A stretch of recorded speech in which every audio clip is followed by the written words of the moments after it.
I have stood at the eastern gate of Aldenmere for 6 years. I have watched tourists, dignitaries, protesters, and drunks. I have watched a man try to walk his bicycle through the ceremonial arch on a Tuesday afternoon and not understand, even after 3 firm redirections, why that was not going to happen. I have seen most things a gate sees. But I have never watched anything like what I watched Corporal Nevin Ashby carry for 9 mornings in the winter of his 11th year on post. I need to tell it the way it happened, because the easy version, the one where Ashby is simply a good man doing a hard thing, doesn't reach the truth of it. The truth is harder and quieter than that. Her name was Sable Renwick. She was 26 years old and she wore the same gray coat every morning, and she always brought flowers, white ones, wrapped in paper from the market 2 streets over. I learned later she bought them fresh each day. That detail has stayed with me longer than most. She first appeared at the gate on a Monday. I was on the adjacent post, 10 feet to Ashby's left, and I noticed her the way you notice anything that breaks the pattern of a morning. She walked up to the ceremonial barrier with a kind of careful brightness, like someone who had rehearsed being calm. She asked the duty constable at the pedestrian booth whether she could leave a message for Guardsman First Class Pell Renwick. The constable took her name, told her he would pass it along, and she thanked him and left the flowers propped against the railing and walked back up the street. She came back Tuesday. And Wednesday. By Thursday she was asking if she might speak to someone from his unit. By Friday she was at the gate before our shift began. I did not understand what I was watching until Friday afternoon, when Ashby pulled me aside in the duty room and told me quietly, his voice as level as if he were reading a roster, that Pell Renwick had been killed 4 days prior in a training incident at the Eastern Range. A ricochet. Instantaneous, the medic had said. The regimental welfare officer had been assigned and was attempting to reach the next of kin. The wife. There had been a complication with the address on file, an old flat, a recent move she hadn't yet registered. They were close. A day, perhaps 2. She doesn't know, I said. No, Ashby said. She doesn't know. He said nothing else. He picked up his bearskin and went back to the gate. I have thought about that moment many times since. What it would mean to stand at a post knowing what he knew. Pell Renwick had served under Ashby for 2 years before Ashby moved to ceremonial duties. They had been in the same forward signals unit before that, on a cold weather deployment in the mountains, back when Ashby was still a lance corporal and Renwick was fresh out of training and afraid of everything except the work. Ashby had told me once, in the way he told most things, briefly, without ornament, that Renwick was the kind of soldier who got quieter the harder things became. Useful quality, he'd said, and hadn't elaborated. That was the whole eulogy he ever gave, and he gave it before the man was dead, which is somehow the more painful kind. I asked Ashby, in that same duty room conversation, how he had been managing the mornings. The question came out clumsier than I intended.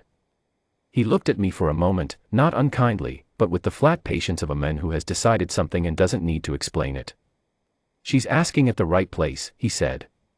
She just doesn't have the right answer yet. My job is the gate. The gate stays open until it should be closed and closed until it should be open. He straightened his glove, tugging the cuff flat. The welfare officer will come. When she does, the gate will open. It was the most I had ever heard him say about anything that wasn't a direct operational matter. I understood then that this was his way of naming what he was carrying, not to unload it, but to confirm that he knew its weight and had decided to keep holding it. Some men need to say a thing out loud before they can trust themselves to stay silent about it. Ashby was that kind of man, though you would never guess it from the outside. So on Saturday morning, when Sable Renwick came back to the eastern gate in her gray coat with her white flowers, Ashby already knew. He had known since Tuesday. He had stood at his post through 3 of her visits already, each time receiving her with the same still face and the same formal acknowledgement, "Yes, ma'am, the message has been passed along," and then returning to eyes front while she walked back up the street with the cautious hope of someone who has decided not to panic yet. I was on post again that Saturday. I watched her approach. She looked more tired than she had on Monday. The careful brightness was still there, but it was sitting over something heavier now, the way a lamp looks in a room where the walls have gotten darker. She stopped at the barrier and looked at Ashby directly. He had that effect on people, something about the absolute stillness of him made them feel that if anyone was going to tell them the truth, it was this man, because he didn't have the face of someone who would soften it into something manageable. I'm Sable Renwick, she said. My husband is Guardsman First Class Pell Renwick. He's been on extended detail for 11 days and I haven't been able to reach him, and I know that happens. I know sometimes the communication goes dark, but I'd like to know that someone inside knows he's all right. A beat of silence. Just one. Mrs. Renwick, Ashby said. Your husband's unit is aware that you have been asking after him. I am not in a position to discuss personnel assignments or welfare details at the gate.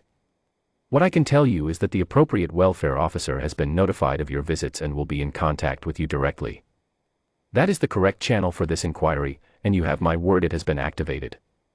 She looked at him for a long moment, looking for the thing behind the words. Ashby gave her nothing to find, not cruelty, not hesitation, not the particular flatness that means bad news is being managed. Just the gate. Just the post. Will he come out soon? She said. The welfare officer will be in contact with you directly, Ashby said. That is the channel, and it has been activated. I am sorry I cannot tell you more from this position. She nodded slowly. She set the flowers against the railing. She said, tell him, if you see him, tell him the boiler is making that noise again. He'll know what I mean. A small, private smile. The kind that belongs to someone else and you're only seeing it by accident. He always says he'll fix it and then he doesn't, but I don't actually mind. She walked back up the street. Ashby watched her go. 3 seconds, maybe 4. Then eyes front. I did not speak. There was nothing to say that would have fit inside that morning. She came back Sunday. And Monday. 9 mornings total. On the 9th morning I was not on the adjacent post, I was inside, running kit checks in the lower corridor, but I heard it from Guardsman Farley, who was. He said Ashby had done something he had never seen him do in 4 years of shared postings. When she arrived on Monday, Ashby had turned to the duty constable at the pedestrian booth and said, in a voice too low for her to hear, get the senior welfare line on the phone now and tell them she is at the gate again. Tell them they have 15 minutes. Then he had turned back and held her at the gate, quietly, correctly, without a single false word or a single broken protocol, for 14 minutes, asking her in his careful way whether she had family nearby, whether she had been eating, whether she needed the gate office to arrange a car home, each question its own small delay, its own small wall between her and the empty air she was about to fall into. Farley said she answered him. That was the thing that caught him, she answered every question, carefully and fully, as though she understood without being told that the asking of them mattered. She had a sister in the north, she said, she had called her but hadn't explained why. She had been eating, mostly.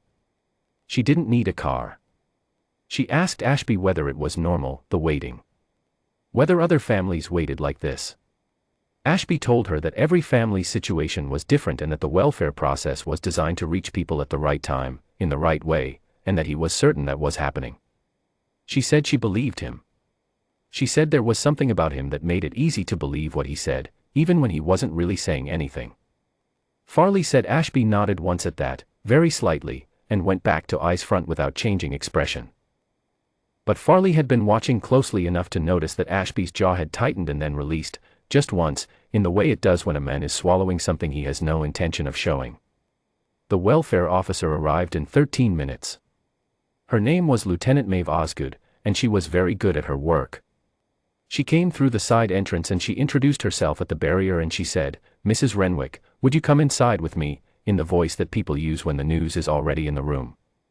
Sable Renwick understood in that moment. I think she had understood for several mornings and had been choosing not to. You can make that choice for a while, if you're brave enough. She had been very brave. She let Lieutenant Osgood take her arm. She didn't drop the flowers. She carried them inside with her, still wrapped. Ashby returned to attention. Farley said he didn't look any different. That was the thing Farley kept coming back to when he told me, he didn't look any different. Eyes front, chin level, gloves white, rifle straight. The gate was the gate and the post was the post and that was that. I finished my shift at 6. Ashby finished his at 6. We walked out together through the duty room and he put his bearskin on its hook and he said nothing, and I said nothing, and we went to the locker room. I was lacing my boots when I noticed he had something in his jacket pocket, a small envelope, sealed, with no name on the front. He saw me notice it and he didn't explain it, just tucked it more precisely into the pocket and buttoned the flap. I heard later, from Farley, who had heard it from the duty sergeant, that Corporal Nevin Ashby had spent 40 minutes that evening at a terraced house on Crail Street, on the southern side of the city. He had not knocked. He had put an envelope through the letter box and stood there for a moment on the step and then walked back to the bus stop. Inside the envelope, as I found out much later, Sable Renwick mentioned it to Lieutenant Osgood, who eventually told the duty sergeant, who told Farley, who told me, was a single sheet of paper. It was the last duty roster entry Pell Renwick had filled in himself, in his own handwriting, which she would have recognized. He had written his name and his post and the date, and then, in the notes column where most men wrote nothing, he had written, *, proud of this. Worth doing, *. She said later that it was the thing that made her believe he had not been frightened. That he had been, at the end, exactly himself. Ashby never mentioned the envelope. Not to me, not to anyone. I don't think he intended it to be known.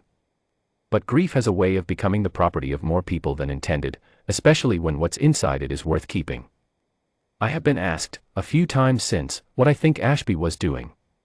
Whether it was protocol, or instinct, or something else. I think the honest answer is that it was none of those things and all of them. He was doing what the post asks of you: hold the line, let nothing through that should not come through, keep the order that makes the chaos bearable. Only the line in question was not a gate. It was a woman's last few hours of not knowing. And the order he was keeping was the one that says some news deserves a room and a chair and another human being holding your arm, not a forecourt and a crowd and a man in a bearskin who isn't allowed to speak. He held it. For 9 mornings, at a cost I can only estimate, he held it. I watch the gate differently now. I used to think stillness was the absence of something, the absence of reaction, of movement, of feeling. I understand now that it is not an absence. It is a container. The right kind of stillness doesn't mean nothing is happening. It means everything is happening and none of it is allowed out, because the moment it gets out it becomes someone else's weight to carry before they are ready to carry it. Nevin Ashby was on post the next morning. And the morning after that. Same coat, same bearskin, same white gloves, same rifle. If you didn't know what he had carried the week before you would not have guessed. That was, I think, the whole point of him. That was the whole point of the gate. The flowers were gone from the railing by Tuesday. Someone had taken them inside. I like to think they put them in water.